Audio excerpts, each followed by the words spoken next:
You know how some places just have a vibe, like a coffee shop that just makes you want to curl up and stay for hours, or a store that feels buzzing and full of energy?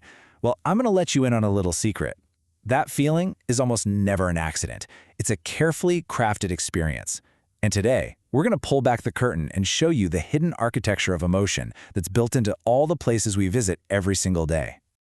I mean, really think about it. You walk into a room, and before you've even said a word to anyone or touched a single product, you get an immediate impression, a gut feeling. It could be comfort, it could be excitement, maybe even a little bit of, uh-oh, I'm in the wrong place. That powerful initial reaction, that's exactly what we're diving into. Okay, just take a look at this. On the left, you've got this super sleek, modern hotel lobby. It practically screams efficiency and let's get down to business. But then, on the right, it's all warmth, luxury, maybe a little bit of old-world charm. I mean, they're both hotel lobbies, right? But the feeling they give off couldn't be more different. And that is totally on purpose. And here is the absolute core idea of what we're talking about. That feeling isn't some kind of magic. It's architecture. It's a deliberate, calculated design that's meant to shape your experience, your emotions, and yeah, even what you're going to do next. So, there's actually an official term for this whole concept. It's called the Physicalscape. It's everything you see, hear, smell, and feel in the physical space where something happens, whether that's a hospital, a theme park, or your local bank. You can think of it as the stage where the whole service drama plays out. So how do designers actually build these experiences? Well, they've got this secret toolkit, and it's built around three main dimensions of the environment that they can tweak and control to influence us. It really all boils down to three big levers they can pull. First, you have ambient conditions. That's all the background stuff, like music and smells, that you might not even consciously notice. Second, there's spatial layout and functionality, which is just a fancy way of saying where they put the furniture and how easy it is to get around. And finally, signs, symbols, and artifacts. These are the more obvious clues that tell you what's going on. Let's dig into each one. All right, so the first and honestly the most subtle tools in the box are the ambient conditions. These are the things that are hitting our five senses, and a lot of the time they're working on a totally subconscious level. We might not even be aware of them, but oh, they are definitely affecting us. Just look at this breakdown of color psychology. It's fascinating. You don't need to read every single word, just get the main idea. Designers use warm colors like reds and oranges to crank up the energy. Think of fast food joints or those buy now buttons online. On the flip side, they use cool colors like blues and greens to create a sense of calm and trust. It's really no coincidence that your bank's logo is probably blue. And it gets even crazier when we start talking about smell. Get this, a study found that gamblers in a Las Vegas casino spent, wait for it, 45% more when a pleasant scent was being pumped through the air. 45%! That is the insane power of ambient conditions. It just bypasses all our logical thinking and talks directly to the most primal parts of our brain. Then you've got spatial layout. Now this one is maybe a little more obvious, but it's incredibly powerful. It's all about how the physical arrangement of a space guides what you do. So, a coffee shop with those big, comfy armchairs, it's designed to be a third place, a spot that encourages you to hang out, to socialize, and yeah, probably buy another coffee. But then you contrast that with a fast food restaurant, right? The chairs are harder, the layout is all about efficiency, the unspoken message is pretty clear, eat your food and get on with your day. And finally, we have signs, symbols, and artifacts. This comparison is just perfect.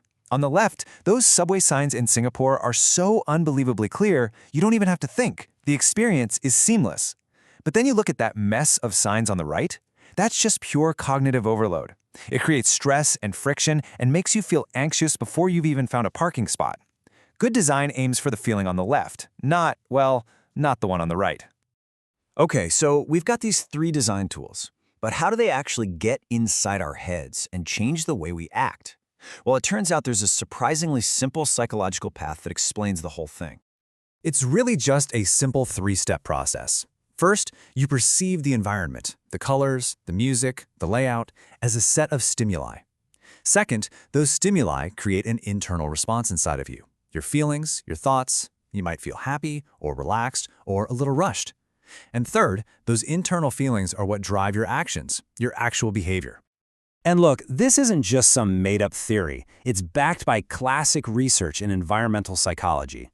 This model right here, for example, pretty much just confirms what we've been saying. The stuff in the environment triggers an emotional response, and that emotion is what pushes us to act in a certain way.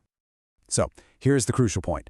All of this design work is trying to push us toward one of two very basic behaviors. Approach behaviors are all the good stuff a business wants. You want to stay longer, you explore, you connect with other people, and, of course, you spend money. Avoidance is the exact opposite. It's that feeling of just wanting to get out of there as fast as you can. You could say that every Servicescape is a battle between encouraging approach and triggering avoidance. So, let's put all the pieces together. How does this fit into a bigger business strategy? Well, a well-designed Servicescape isn't just about looking pretty. It actually serves 4 distinct strategic rules. First off, the Servicescape acts as the package. Think about it. For a service, which is intangible, the physical environment is the very first tangible thing a customer experiences. It literally wraps the service and sends a powerful signal about the brand and the quality, setting your expectations from the second you walk through the door. Second, it's a differentiator. In a super crowded market, the physical environment can be a huge way for a business to stand out from the pack. The design choices they make signal exactly who their target market is and why this brand is different from the one right next door. And here's that idea in action. Think about an Apple store. It's minimalist, it's clean, it feels like the future. Now compare that to the luxury hotel we saw earlier. Opulent, traditional, totally timeless. Both are selling a premium experience, right? But their packaging is designed to attract completely different kinds of people. The last 2 roles are just as critical. The Servicescape can be a facilitator, making the whole service process feel intuitive and smooth, like clear signs at an airport that help you find your gate without any stress. And it can be a socializer, subtly teaching you and the employees how to act. A quiet library communicates one set of rules for behavior, while a loud, lively bar communicates a completely different set. So, there you have it. We've pulled back the curtain and revealed the designer's secret toolkit. And now, you kind of have a new superpower, the ability to see the hidden language of all the spaces around you. The one big takeaway I want you to have is this. The environments you move through every single day, from your doctor's office to the grocery store to your favorite restaurant, they are not just passive backdrops.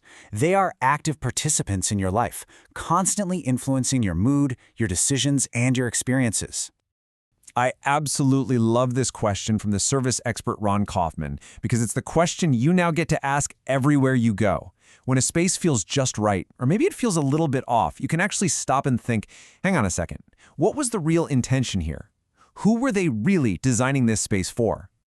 You now understand the framework of the Servicescape. You know the tools, you know the psychology, and you know the strategy. So the next time you walk into any space, I challenge you to just stop for a moment and look around. Now that you know the secrets, what are you going to see differently?